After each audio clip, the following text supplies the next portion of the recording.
Bon dimanche tout le monde! Aujourd'hui, je fais une petite vidéo pour vous parler d'une nouvelle moto que vous devriez voir éventuellement, j'imagine, si ça vient en Amérique du Nord. Pour l'instant, je pense que c'est juste en Europe qu'elle est disponible. C'est, si vous connaissez Javis Graham, qui est un champion de hard enduro, dans le fond, que le style de moto que moi je fais, qui est du enduro extrême, si vous voulez.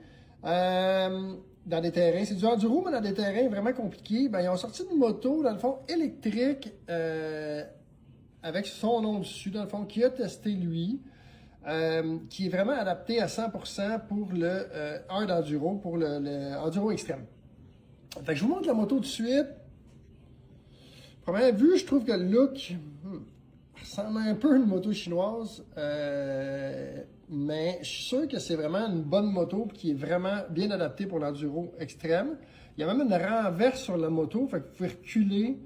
Fait que si vous êtes près des places, puis vous avez besoin de vous replacer, ben vous pouvez reculer avec la moto. Fait que c'est intéressant. La batterie aussi, ben, les roues 21-18 comme une moto d'enduro. Le poids 95 kg. La batterie dure jusqu'à 5 heures sur le mode écono, mais je pense que c'est plus 3 heures en mode racing, si vous voulez. Fait que est-ce que ça a place ou non? Je ne sais pas s'il y a un marché qui est si fort pour ça, mais c'est intéressant. On voit ici 3 à 4 heures enduro mode, ouais, 1h30 à 2 heures race mode. Fait que ouais, c'est ça, à peu près, je vous dirais 3 à 4 heures d'autonomie qui est bien.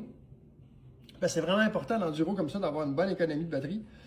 Fait que celle-là, je pense qu'elle l'est. Fait que si, reste à voir le prix aussi, si vous cherchez une moto d'enduro électrique, je pense que ça va pas mal être dans le top.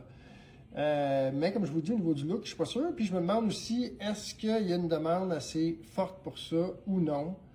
Reste à voir.